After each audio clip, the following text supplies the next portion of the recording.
안녕하세요. 정말 살다 살다 결혼 준비를 하다 이렇게 막장 드라마를 찍을 줄은 꿈에도 생각을 못했습니다.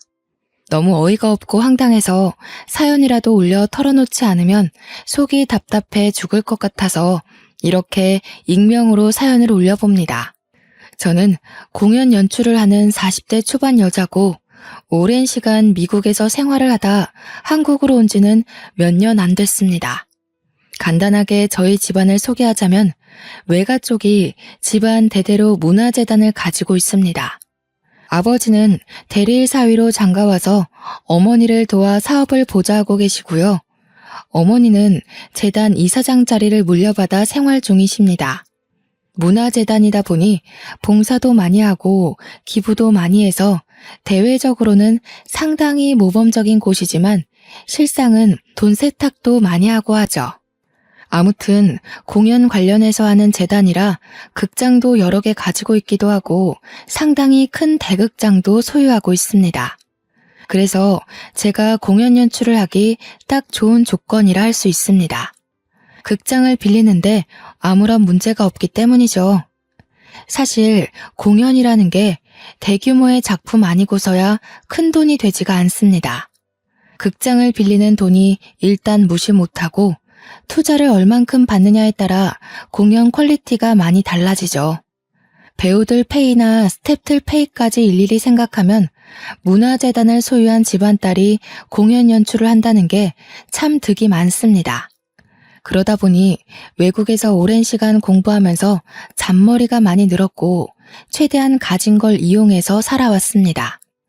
제가 몇 년 전 한국에 들어와서 제일 먼저 준비했던 건 바로 외국에서 판권을 꽉 틀어지고 있는 뮤지컬 공연을 국내에 소개하는 일이었습니다. 어떻게든 국내 팬들의 귀와 눈을 만족시키고자 그 공연을 꼭 들여오고 싶었거든요.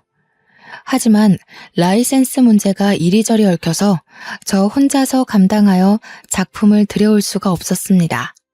그래서 판권 문제로 아는 사람에게 변호사를 소개받아 자문을 구하게 됐는데 이 변호사가 지금부터 제가 이야기할 저의 예비 남편입니다. 하필이면 공연 판권에 대해 아는 게 별로 없었던 사람이라 같이 머리 싸매며 판권 문제를 해결해야만 했죠. 변호사라고 모든 분야를 다 잘하는 게 아니더라고요.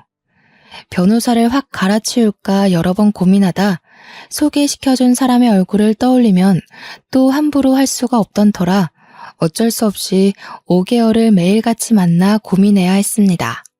판권을 어떻게 들여와야 더 많은 공연을 올리고 더 투자를 받을 수 있을까에 대해 상의를 하다 보니 의리도 생기고요. 매일같이 만나서 대화만 서너 시간 나누다 보니 자연스럽게 서로에 대한 이야기도 나누게 되었고 자연스럽게 데이트도 하게 되고 손도 잡고 그렇게 사귀게 된 거죠. 변호사니까 직업도 괜찮겠다. 우리 부모님께 소개시키기에도 모양 빠지는 사람은 아니다 싶었던 거죠. 사실 집에서도 제 나이가 30대 후반이 되니 결혼에 대한 압박이 없진 않았거든요. 하나뿐인 외동딸에게 재단을 물려주고 싶은데 옆에서 일을 도와줄 만한 남편이라도 있어야 마음이 안심된다 이런 거겠죠. 이러나 저러나 제 직업은 연출가이니까요. 하지만 철의 여인인 우리 어머니께서는 제가 어떻게 엇나갈지 모르니까 선자리를 막 들이밀거나 하진 않으셨어요. 대신 깐깐한 눈으로 제가 어떤 남자를 만나는지는 지켜보셨죠. 숱하게 남자를 만나긴 했지만 그 어느 누구도 어머니의 마음에 들지 않아 결혼 이야기까지 나오진 않았습니다. 공연 연출가가 어디서 남자를 만나겠어요? 멀끔하게 생긴 배우라든지 스텝이라든지 그 물에서 노는 사람들만 만나니까 어머니 마음에 차지 않았던 거죠. 아무튼 변호사 남자친구가 생기고 나서 처음으로 가족들에게 당당하게 소개할 수 있는 직업을 가진 남자를 만나게 된 거나 다름없었습니다. 그런데 약간 걸리는 문제가 있다면 이 예비 신랑이 완벽한 개천용, 개천에서 용이 난 스타일이라는 겁니다. 그것도 시댁을 먹여 살리고 있다는 남자였다는 게 큰 문제였죠. 사치에 빠져서 네일아트 샵을 운영하는 것도 아니고 일개 직원으로 월급 겨우 받아가며 일하는 신우는 매일같이 명품에 빠져서 허세만 부리고 있었고, 시모도 남편한테 돈 많은 여자한테 무조건 장가를 가서 팔자 피고 살아야 한다고 주입을 시키고, 시부는 술독에 빠져서 이러나 저러나 맨날 빨간 코에 잠이나 퍼질러 자는 딱 그 정도의 집안인 게 문제였죠. 우리 재단이 정말 유명한 재단이긴 하거든요. 방송에도 여러 번 소개되고 우리 어머니의 사진은 인터넷 검색만 해도 좌르르르 수천 장이 쏟아지고요. 거기다가 일부 커뮤니티에서는 철의 여인, 냉정한 사업가, 냉미녀 이러면서 우리 어머니를 소개하는 글들이 올라오기도 합니다. 그러니 당연히 딸인 저에 대한 글들도 짤막하게 올라오곤 했어요. 문화재단 기업 수장의 딸이 공연 연출가라는 게 흥미 돋는 일일 수 있죠 뭐. 아무튼 돈이 잘 굴러가는 재단 덕분에 저도 꽤 사치 아닌 사치를 부리면서 살아왔습니다. 오랜 시간 미국에서 공부를 한 것도 그렇고 하고 다니는 행색도 좀 부유한 편에 속하긴 했죠. 명품 로고가 새겨진 옷을 입는다거나 가방을 든다거나 제 차도 유명한 외제 브랜드 스포츠카거든요. 아무튼 예비 신랑이 그걸 다 확인하고 저한테 지고지순하게 굴었는지 확인할 방법은 없지만 심증은 가는 상태인 거죠. 이야기를 줄줄이 늘어놓다 보니까 서론이 조금 길었네요. 저와 예비 신랑은 연애를 하기 시작한 지 6개월이 조금 넘었을 때 결혼 이야기가 나왔어요. 서로의 직업도 안정적이겠다. 나이도 홍기가 꽉 찼으니 예비 신랑 쪽에서 발등에 불이라도 떨어진 것처럼 결혼을 들이밀었습니다. 뭐 이대로 결혼해도 나쁘진 않겠다는 생각이 들어서 저도 어느 정도 결혼에 대해 긍정적이었고요. 그래서 시댁에 인사를 드릴 겸 식사 자리에 초대를 받아 가게 되었습니다. 예비 시댁에 가니까 밥상을 정말 진수성찬으로 차려두셨더라고요. 외국 생활을 오래 해서 뭘 좋아하는지 모르겠다며 이것저것 다 차렸다고 하셨는데 정말 한정식집 저리 가라 수준이었습니다. 그러면서 여자가 바깥일을 하려면 속이 든든해야 한다고 어서 먹어보라고 저를 한껏 배려해 주셨습니다. 저한테 사근사근하게 말을 걸어주시며 불편하지 않도록 배려해 주시는데 거기서 저는 가식이 아닌 진심을 느꼈습니다. 물론 제 눈에 콩깍지가 씌여 있어서 그땐 몰랐지만 지금 생각해보면 전부 저에게 알랑방귀를 낀 것이죠. 식사를 다 마치고 나서 어색하지 않은 분위기에서 차를 마시고 있는데 예비 신랑의 철없는 동생, 그러니까 예비 시누이가 저에게 은근히 말을 걸더라고요. 제 가방이랑 옷을 쓱 훑어보더니 이 옷이 D사 신상옷 아니냐, 가방은 C사 한정판이네 이러면서 언니 가방 많아요? 하고 물어보더라고요. 어차피 숨길 것도 아니고 제가 훔친 것도 아니니까 많이 있다고 이야기를 하니까 눈동자를 반짝이면서 자기도 한번 빌려줄 수 있네요. 그래서 제가 대답하지 않고 빤히 예비 시누이를 쳐다봤어요. 처음 보는 자리에서 아무리 어리다고 해도 남의 명품 가방을 빌려달라는 게 좀 이상하게 느껴졌거든요. 그랬더니 헛기침을 두어 번 하고는 제 가방을 사진으로 찍어도 되냐고 물어보더라고요. 왜 남의 가방을 사진으로 찍어 남겨둔다는 건지 이해할 수 없어서 또 빤히 보니까 그게 긍정의 의미로 보였는지 가방을 휙 가져가서 요리조리 사진으로 남기더라고요. 아무래도 국내에 몇 개 들어오지 않은 한정판 가방이기도 하고 유명 연예인이 들고 나왔던 가방이기도 해서 신기한가 보다 하고 말았죠. 그렇게 예비 시댁과의 식사를 다 마치고 나서 며칠이 지났을 때 친구에게 연락이 왔더라고요. 무슨 SNS를 스크린샷 찍은 사진을 보여주면서 요즘 네가 들고 다니는 한정판 가방 짭으로 많이 풀렸나 보다 하면서요. 사진을 유심히 보니까 귀퉁이에 살짝 스크래치 난 게 아무래도 제 가방인 것 같더라고요. 그래서 친구가 보내준 SNS에 들어가서 보니 예비 시누이의 계정이 맞았어요. 자기 얼굴 사진을 떡하니 올려뒀더라고요. 가방 사진이 제일 위에 떠있길래 들어가 보니까 글도 장황하게 써두었더라고요. 무슨 연예인이 들고 나온 내 가방 이러면서 제 가방을 지 가방처럼 둔갑해서 글을 써놨대요. 그거 보면서 헛웃음이 나와서 쭉 살펴보고 있는데 댓글에 예비 시누이 친구들이 막 변호사 오빠 뒀더니 이런 것도 사주셔? 부럽다. 이런 댓글들이 써져 있었습니다.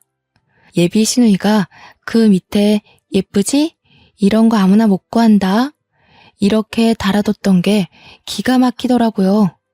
아무리 뻔뻔하고 철이 없다고 해도 그렇지 제 가방을 지 가방처럼 올려둔 게 너무 웃겼어요. 당연히 그런 제 눈에 시누이가 예뻐 보일 리가 있겠습니까? 가방을 빌려달라고 했던 것도 전부 저런 허세를 부리려고 하는구나 싶어서 빌려주면 안 되겠다는 생각이 들었습니다. 그날 이후 한동안 연락 없던 시댁에서 저에게 연락이 왔어요. 다시 한번 보고 싶다는 말에 예비 신랑과 약속을 조율하고 있었는데 저한테 따로 봐도 좋다고 하더라고요. 그 말을 듣는 순간 그냥 나 혼자 나오라는 건가? 싶어서 알겠다고 하고 예비 시모를 만났습니다. 근데 커피가 나오고 한 입을 마시기도 전에 저한테 줄줄이 이것저것 물어보시더라고요. 그 질문이 평범한 이야기였으면 저도 글을 올리지 않았겠죠. 예비 시모는 취조하듯 저의 재정 상태를 물어보았습니다. 공연 연출하면 돈은 좀 많이 벌고 그러니? 적게 벌면 우리 아들 뒷바라지 하는 건 어떨까 싶어서. 아니, 내가 뭐 여자가 일한다고 하찮게 보고 그런 사람은 아닌데 우리 아들이 변호사니까.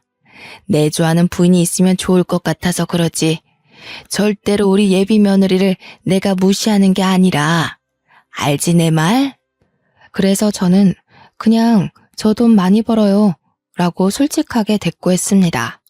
그러자 예비 시모의 이마에 약간 주름이 지더라고요. 모르는 척하고 커피만 계속 마시고 있었죠. 그랬더니 이제는 대화의 내용을 다른 곳으로 전환을 시키더라고요. 그래, 돈 많이 번다니까 든든하네. 그러면 지금 사는 집은 어디에 있어? 예비 사돈네가 재력가라는 이야기는 내가 들었는데 우리 예비 며느리가 하고 다니는 게 전부 명품이라며? 딸이 그러더라. 걔가 그런데 관심이 많거든. 그러면 그 차는 뭘 타니? 외제차라고 들었는데 유지비도 꽤 많이 들지? 저는 이런 돈돈거리는 대화를 왜 하고 있어야 하는지 전혀 이해가 안 갔습니다.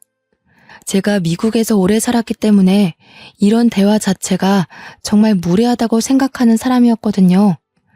한국의 정서가 뭔지 모르겠지만 원래 결혼할 때 예비 시댁에서 이런 거 하나하나를 다 물어보고 따지는 건지 이해도 안 갔고요. 은근히 기분이 나빠서 그냥 조용히 커피만 마시고 있었는데 예비 시모가 카운터를 날리더라고요. 그 보험은 많이 들어놨니? 스포츠카가 사고 많이 나고 한다던데. 아니, 그렇게 또 이상한 눈으로 보지 말고 그냥 걱정돼서 하는 소리지. 혹시라도 좀 알지? 나는 딸 같은 며느리 생겨서 정말 좋거든. 제가 계속 무표정하게 있었더니 보험 이야기를 물어본 게 조금 실수였나 싶으셨나 봐요. 계속 저한테 딸 같은 며느리가 얻고 싶었다면서 물어보지도 않은 말들을 줄줄이 늘어놓으시더라고요. 커피를 다 마시고 밥을 먹자고 하시더니 미리 준비해 두신 건지 밥상을 내오시더라고요.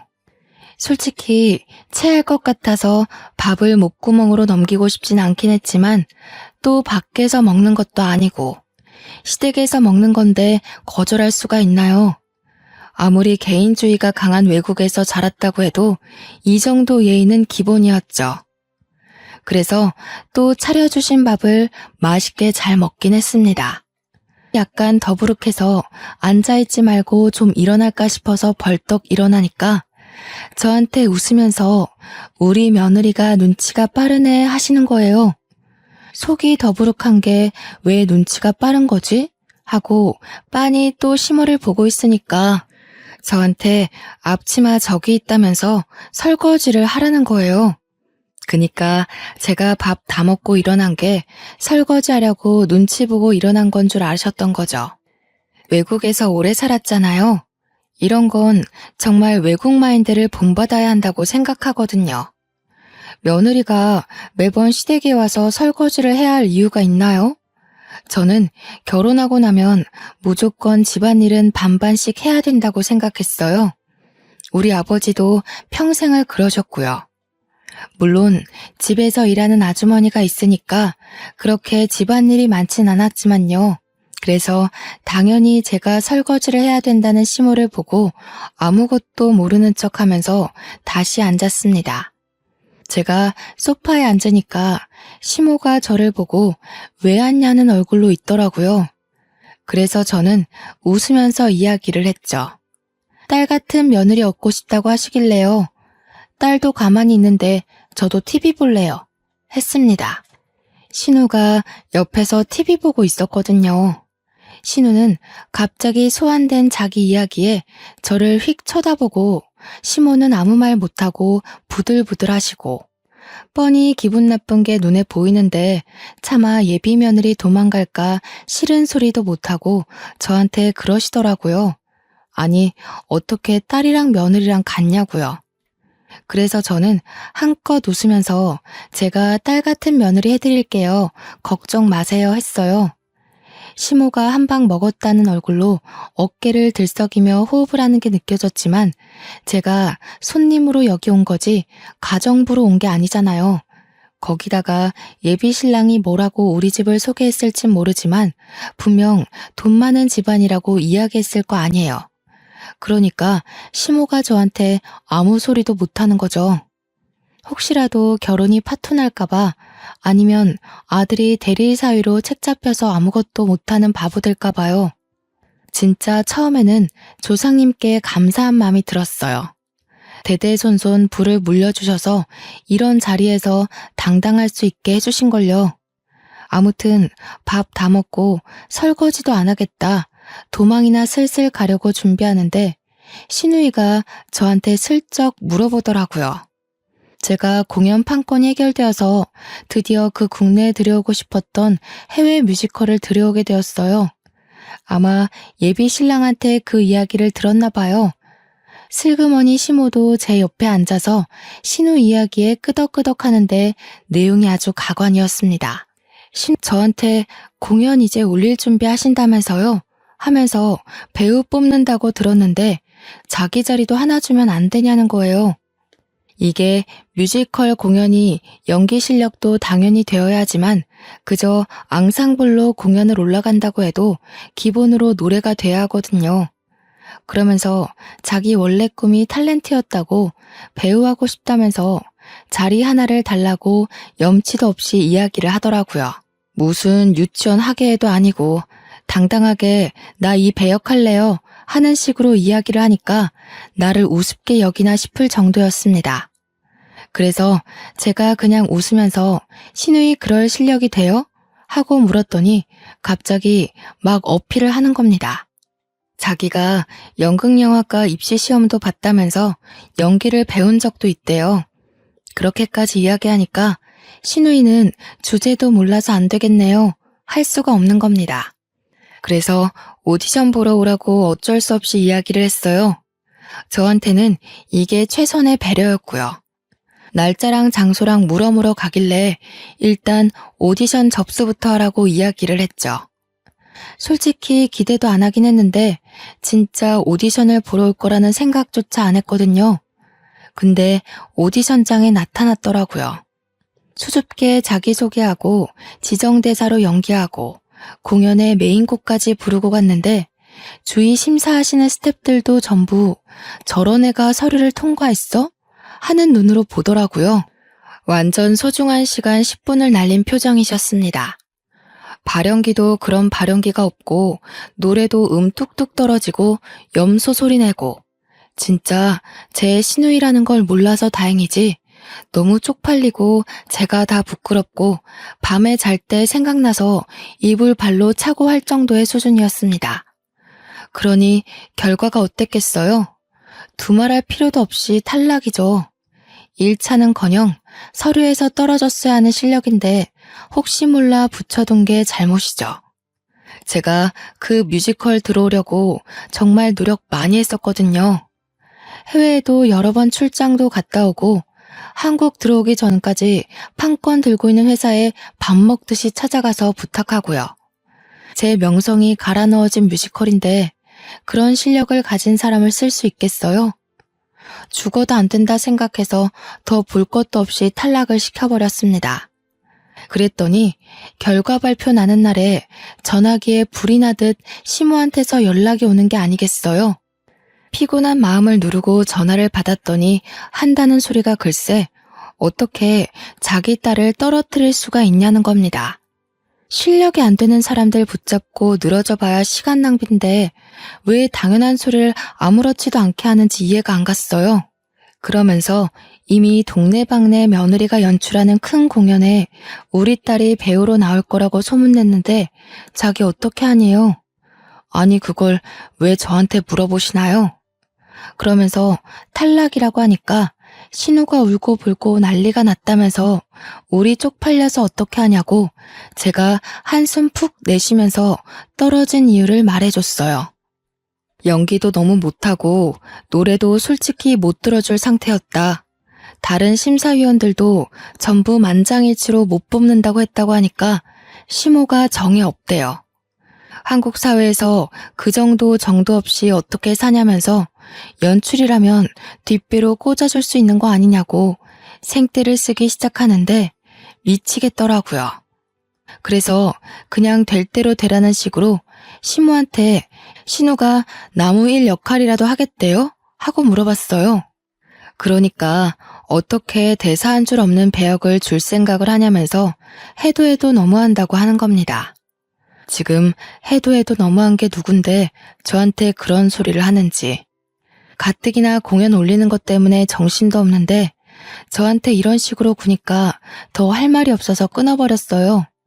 그리고 예비 신랑에게 전화해서 차근차근 이야기를 했죠.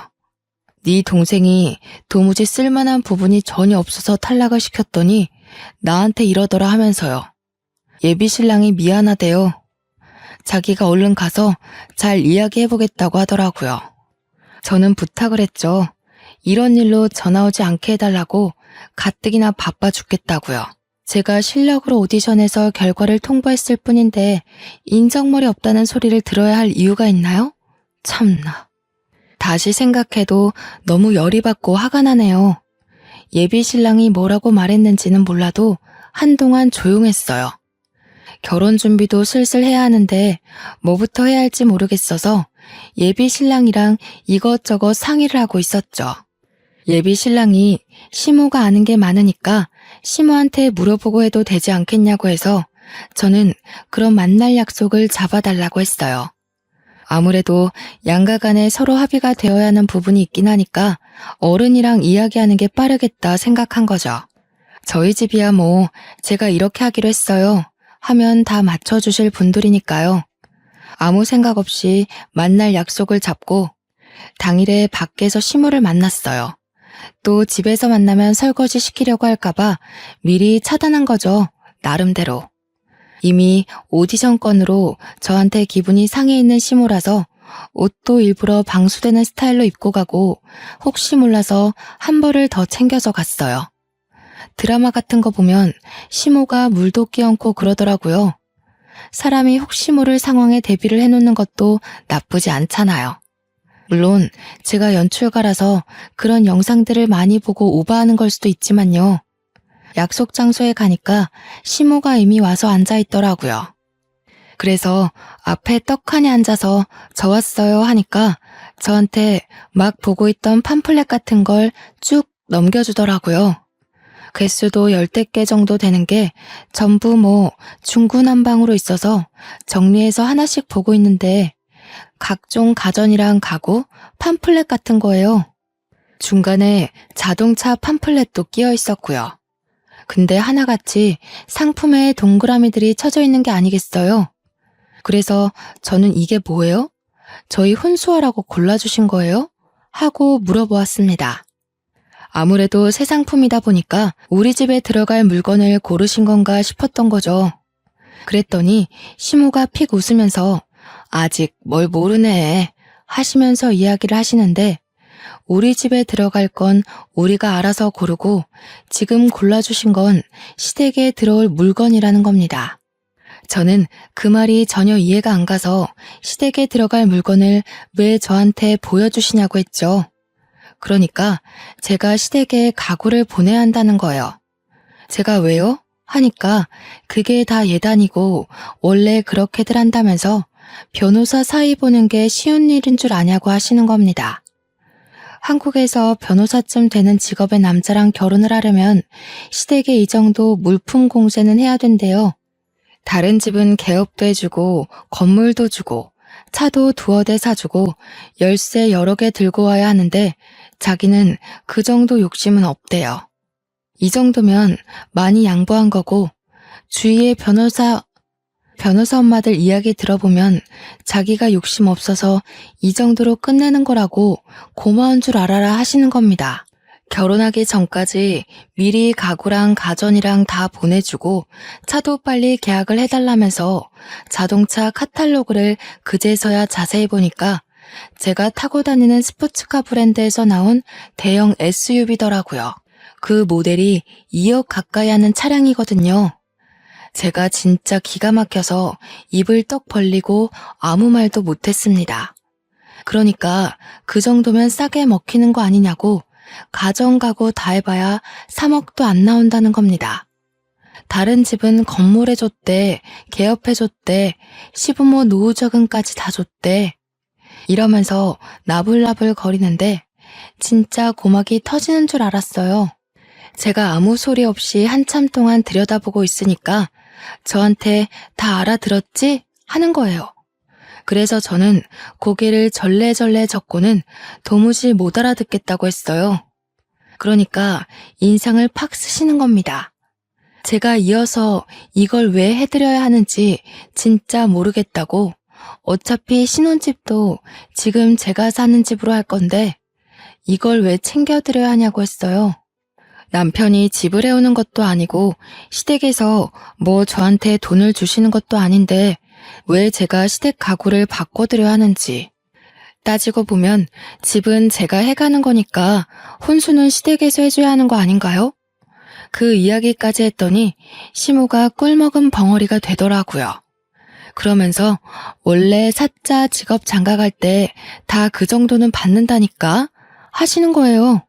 그래서 예단비 1억은 또 뭐냐, 이걸 지금 현금으로 달라고 하는 거냐 하니까 주위 변호사들도 장가갈 때 다 그 정도 받았다더라 하십디다. 한국 문화란 그런 건가 진짜 너무 당당하게 말하시니까 저도 고민하게 되더라고요. 근데 예단비 1억쯤이야 솔직히 못해줄 것도 아니긴 해서 그 정도는 맞춰드릴 수 있다고 이야기를 했어요. 그러니 얼굴이 한결 밝아지시더라고요. 뒤이어서 제가 그럼 저도 T브랜드와 B브랜드에서 나온 주얼리 다이아 세트랑 시계를 해달라고 했습니다. 시모가 사진 좀 보여달라고 하시길래 바로 온라인 쇼핑몰에 들어가서 사진 보여드리면서 가격도 보여드렸어요. 다이아 세트 8천만 원, 시계는 1억 2천만 원짜리로 보여드렸죠. 그랬더니 저한테 눈 뒤집으시면서 미친 거 아니네요. 저는 그냥 힘없이 대답했어요. 어머님이 저한테 사달라고 하신 차값이 이 정도 된다고요. 저한테 차 사달라고 한 건 당연한 거고 저도 그에 응당한 예물 받겠다고 하는 건데 저는 미친 거냐고 했습니다. 그러니까 저한테 또 콧김 막 뿜으시면서 변호사 사위 얻어가는데 그 집에서 이 정도는 당연히 해줘야 하는 거 아니냐고 하는 겁니다. 자기가 이 정도만 받겠다고 했으면 너무 검소하시다, 고맙다 해야 되는데 저한테 어찌 똑같은 금액을 받아내려고 하냐고. 욕심이 과하면 안 된대요. 정작 욕심 부리는 게 누군데 지금 저한테 이래라 저래라 훈수를 두는 건지. 제가 어이가 없어서 아무 소리 안 하고 빤히 시모를 쳐다봤어요. 시모도 제가 아무 소리 없자 갑자기 입을 꾹 다물더라고요. 그래서 그냥 그랬어요. 싫으시면 예단이고 예물이고 없이 그냥 결혼식 하자고요. 어차피 신혼집도 내 집이고 한국 들어온 지 몇 년 안 돼서 가구나 가전 다 새거나 다름없으니까 굳이 바꿀 필요도 없다. 혼수 해오라고 안 할 테니까 침대만 바꿔주시면 될 것 같다고 했습니다. 그러니까 시모가 물만 벌컥벌컥 들이키더라고요. 그 얼굴을 보는데 얼마나 표독스럽던지 이대로 결혼했다가는 내 인생 망하겠다 싶었습니다. 그래서 속으로 결혼을 깨야겠다.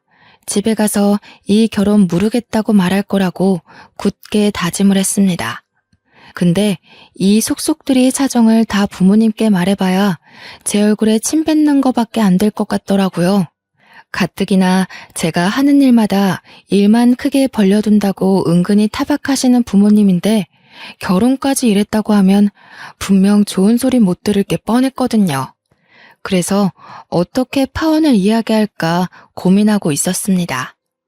시모를 만나고 집에 돌아와서는 완벽하게 마음을 굳혔죠. 헤어지는 순간까지도 저한테 믿지는 장사 아니니까 끝까지 다시 생각해보라고 하는데 결혼이 장사입니까? 언제부터요? 저는 결혼이란 두 사람만 행복하면 끝인 줄 알았거든요. 부모님 퇴근하실 때까지 기다렸다가 제가 먼저 파혼 이야기를 꺼내려고 하는데 아버지께서 다음 주 주말에 상견례를 하기로 했다는 겁니다. 제가 입을 열 틈도 없이 이야기를 하셔서 그게 무슨 소리냐 하니까 예비 신랑이 연락을 해왔대요. 예비 시부모가 그때 날짜가 가장 좋을 것 같다고 해서 미리 약속을 잡았다고 그날 별일 없지 않냐는 겁니다. 파혼 이야기를 하려고 했는데 다짜고짜 상견례 이야기부터 꺼내다니 저는 어떻게 말할까 고민하다가 예비 시댁 식구들을 직접 보고 나면 부모님도 파혼하려고 하지 않을까 싶어서 알겠다고 했습니다. 그렇게 욕심을 부려대는데 우리 부모님 앞이라고 뭐 크게 다르게 행동하겠나 싶었던 거죠. 예비 신랑도 이제 와서 생각해보니 참 경우 없는 사람이었습니다. 상견례 같은 중요한 일을 저와 상의도 거치지 않고 다이렉트로 우리 부모님한테 말하는 걸 보니까 이 결혼이 저를 사랑해서 한다기보단 저희 집안을 보고 하는 거라는 확신이 왔어요. 그래서 마지막 남은 전까지 모조리 다 탈탈 털려버렸습니다. 부모님께 미리 언지를 드릴까 말까 하다가 시간이 흘렀고 온 가족이 눈 마주칠 시간도 없이 상견례 날짜가 다가왔어요. 근데 뜻밖에도 상견례 전전날 시누이에게서 연락이 온 겁니다. 오디션에서 떨어진 이후로 저와 눈도 안 마주치던 예비 신우가 저한테 먼저 연락을 할 줄 몰랐어요. 또 무슨 일인가 싶어서 연락을 받아보니 저희 집에 놀러 오면 안 되겠냐고 묻더라고요. 그래서 왜 갑자기 집에 놀러 오고 싶어 하냐 하니까 제 가방들 구경 좀 하면 안 되냐고 묻더라고요. 갑자기 제 가방으로 SNS에 자랑했던 게 기억이 나서 웃음이 나더라고요. 그래서 또 재밌는 구경할 수 있겠다 싶어서 놀러 오라고 했습니다. 어차피 파혼하고 나면 두 번 다신 볼 수도 없는 사람이니까요. 가방 구경하고 싶다고 솔직하게 이야기하는 게 투명하기도 하고 워낙 멍청한 아이라 보는 재미가 있기도 했거든요. 허락이 떨어지자마자 바빠 죽겠는데 집으로 찾아왔더라고요. 그러더니 인사만 띡 하고는 드레스룸으로 들어가서 제 가방들을 막 구경하는데 입에서 침 나오는 줄 알았습니다. 가방들 하나하나 다 꺼내서 이 각도 저 각도 사진 다 찍어놓고 옷 막 다 꺼내서 구경하고 그래도 다행인 건 알아서 정리는 잘 해놓더라고요. 그러더니 저한테 슬쩍 이제 가족도 되는데 자기 가방 하나만 주면 안 되냐는 겁니다. 그래서 안 된다고 했죠. 이게 다 얼마짜리 한정판인데 이걸 공짜로 얻어가려고 한답니까? 신우가 1년 일한 월급을 그대로 모아도 살 수 있을까 말까 한 가방인데 못 준다고 딱 잘라서 거절하니까 저한테 치사하다고 하더군요. 자기가 신우인데 잘 보여서 나쁠 거 없지 않냐고 시집살이 하고 싶어서 그래요? 이러는데 어린 게 뻔뻔하게 구니까 웃겼어요. 그냥 그래서 제가 신우이 보고 신우가 나한테 잘 보여야 콩고물 하나라도 떨어지는 거 아니겠어요? 하니까 또 끄덕끄덕해요. 저한테 착 달라붙어서는 언니한테 제가 당근 잘하죠. 시키실 일 있으면 언제든 불러주세요. 하면서 애교를 부리더라고요. 이럴 때 보면 연기 참 잘하는데 오디션장에서는 왜 그랬는지 그러면서 신우가 자기 네일아트샵에서 일하는 거 알지 않냐고 언니 손톱 제가 다 책임질게요 하더라고요. 이 정도로 알랑방귀 끼는데 적선하는 셈 치고 하나 줘야겠다 싶었습니다. 그래서 신우 실컷 구경시켜주고 사진도 찍게 해주고 제가 진짜 아예 쳐다도 안 보는 제일 싸구려 가방 하나 쥐어줬어요. 연말에 자선 바자회 할 때 기부하려고 냅둔 가방이었는데 그것도 좋다고 신나서 들고 가더라고요. 신우가 한바탕 헤집어 놓고 가니까 오히려 사람이 더 차분해지더라고요. 상견례 자리의 분위기가 어떨지 모르겠지만 저는 파혼을 이야기하기로 마음먹었습니다. 대망의 상견례 당일이 되었고 그날 저는 정말 인생에서 잊지 못할 일을 겪었습니다. 저희 집은 저와 부모님, 예비 신랑네는 시부모와 시누이 신랑까지 이렇게 7명이서 나란히 마주보고 앉아 긴장되는 상견례 자리가 시작되었습니다. 처음에는 서로 덕담도 하고 애들이 좋다는데 너무 다행이다 하는 시부모의 가식적인 이야기도 듣고 있었습니다. 물론 저는 언제 파혼을 이야기하고 도망쳐야 하나 시간만 보고 있었죠. 예비 신랑을 다시 보니까 멀끔했던 그 얼굴이 두꺼비처럼 보이면서 욕심이 그득그득 묻어나는 것 같아서 역겨웠어요. 감히 결혼을 가지고 장사 속을 들여다보이다니 너무 실망스러웠죠. 가볍게 반주로 술이 한두 잔씩 들어가고 나니까 시부모가 엄청나게 수다스러워졌어요. 시모는 우리 부모님 얼굴을 빤히 보면서 저를 보고는 우리 며느리가 누구 닮았나 했더니 사부인 닮았네 이러더라고요. 저는 당연히 칭찬이라고 생각했는데 뒤이어서 아주 냉기가 뚝뚝 흐르는데 뚝 닮았네요 하면서 호호호 하는 겁니다. 이게 매기는 거지 뭐겠어요. 어머니를 슬쩍 바라보니 아무 표정 변화도 없이 식사를 하고 계시더라고요. 괜히 제 엉덩이만 좌불안석이었죠. 저희 부모님이 별 반응이 없자 시부모는 그래도 되나 싶게 말로 자꾸 사람을 비꼬기 시작했습니다. 외국에 오래 살았기 때문에 젓가락질을 잘 못했거든요. 시댁에서 밥 먹을 때 그런 걸로 한 번도 뭐라 한 적 없으면서 저한테 이제 와서 트집을 잡기 시작했어요. 일부러 그러는 게 딱 느껴졌고 한마디로 기싸움 같은 느낌? 본인들 받고 싶은 예단들이 있어서 일부러 저러나 싶었습니다. 저한테 그렇게 젓가락질해서 어떻게 밥 먹겠냐고 저는 꾹 참았습니다. 어느 정도 본인들 배가 부르니 그때부터 본격적으로 돈 이야기를 꺼내더라고요. 시부모의 말은 아주 가관이었고 옆에서 아무 소리 없이 앉아있는 예비신랑의 얼굴도 진짜 짜증났습니다. 우리 아들이 변호사잖아요. 주변 이야기를 들어보니까 죄다 예단비 1억은 받았더라고요. 사업하시는 집안이니 그 정도 재력은 당연히 있으실 테니 가능하신 걸로 알고 있겠습니다. 거기다가 우리 아들 이제 든든한 처가 생겼는데 차도 좀 좋은 거 하나 해주셨으면 좋겠고요. 변호사면 사무실도 하나 개업해야 할 텐데 때가 되면 다 해주시리라 믿고 기다리겠습니다. 우리 며느리가 외국에 오래 살아서 그런지 한국 문화도 잘 모르더군요. 애가 사근사근한 맛도 없고. 그거야 제가 다 끼고 가르치면 되니까 너무 걱정 마시고요. 사돈댁도 요즘 한국 문화 잘 모르시는 건 아니죠? 요즘은 결혼할 때 시댁 식구들한테 밍크니 명품이니 죄다 돌리고 하잖아요. 우리 딸도 가지고 싶은 게 하나 있다고 하던데 해주실 거죠? 그러면서 시모가 신우랑 윙크를 서로 주고받는데 진짜 가관이다 싶었습니다. 저는 당연히 부모님 눈치 보고 있는데 저희 어머니께서 시댁 식구들이 뭐라 하든 말든 밥을 드시더라고요.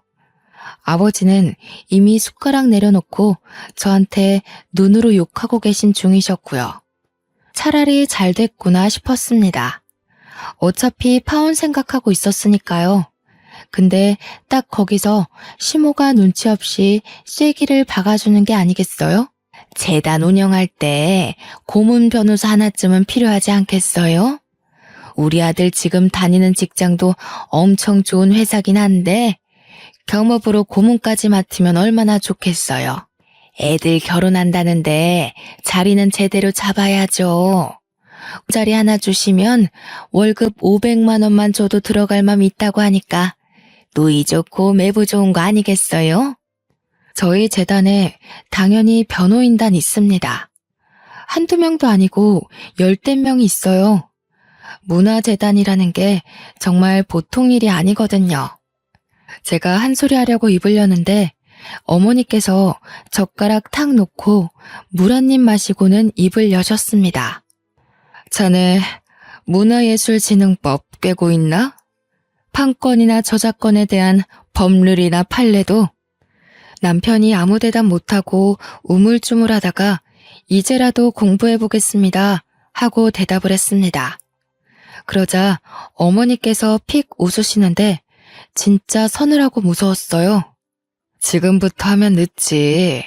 내가 그걸 기다렸다가 자네를 채용해야 할 이유가 있나? 그 말에 시댁 식구들이 모두 짠 것처럼 입을 다물더라고요. 저희 엄마가 진짜 냉정한 사람이라 저도 무서워서 벌벌 떨거든요. 어머니는 작정하신 건지 저를 쓱 보고 시댁 사람들도 쓱 보고 말을 딱딱 하셨습니다. 너는 저런 경우 없는 집안에 시집을 가겠다고 귀한 내 시간을 뺐니? 저는 작은 목소리로 죄송합니다 했죠. 외국에서 오래 공부시켰더니 결국은 이런 조선시대 같은 집안으로 시집을 가겠다는 거야? 대부분 이런 거 따지는 집안은 양반 집안 아니고 상놈의 집안인 걸 몰라서 그래? 그러고는 아무 말 못하고 있는 시부모에게 통보하셨어요. 서로 집안끼리 격도 맞지 않고 괜히 시간 낭비했네요. 결혼은 없던 일로 합시다. 내가 고작 변호사한테 시집 보낼 거면 진즉 보냈지.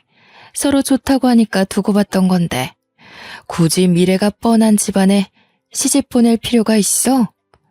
요구하시는 것들이 못 들어줄 건 없는데 내가 저 변호사의 앞날을 생각해보면 그 정도 투자해도 뽑을 만한 게 없어 보여서. 그러더니 일어나시더라고요. 당연히 아버지랑 저도 따라 일어났습니다. 비수를 냅다 꽂아버린 어머니의 말에 시댁 식구들 아무 말도 못하고 멍하니 쳐다만 보고 있더라고요. 이 결혼 저도 못하겠네요. 도무지 상식이라는 게 없는 분들이시더라고요. 제가 잠시 머리가 돌았던 것 같습니다. 당연히 그날 이후로 매일같이 시댁 인간들이며 남편이며 할 거 없이 저한테 전화 오고 매달리고 난리를 쳤습니다. 저는 바로 차단해버리고 어머니께서는 공연장에 사설 경호업체까지 붙여주셨어요. 찾아오면 쫓아내버리니 저는 만나지도 못하고 멀찌감치해서 소리만 치시고 그랬죠. 그렇게 한 3주 난리를 치더니 포기했나 보더라고요. 근데 예비 신우였던 인간한테 생각지도 못한 연락이 왔어요. 언니, 미안한데 저 가방 한 번만 빌려주시면 안 돼요? 하길래 갑자기 생각난 SNS 계정에 들어가 봤습니다. 그랬더니 글쎄 저희 집에 와서 찍어간 제 가방들을 죄다 지가 모은 것 마냥 올려두었더라고요. 근데 실물은 본 적이 없으니까 친구들이 전부 언제 보여줄 거냐, 거짓말 아니냐, 짭이라서 못 보여주는 거야? 하는 댓글들을 달아놨더라고요. 자기 거 아닌 거 들키긴 싫으니 저한테 울며 겨자 먹기로 연락한 거겠죠. 그래서 저는 SNS를 활발하게 하는 제 친구들에게 도움을 받았어요. 댓글에 내 거 가지고 자기 거인 척하네 하면서 친구들이랑 같이 네일아트 샵에서 일하는 직원이 3천만 원짜리 가방을 턱턱 산다고?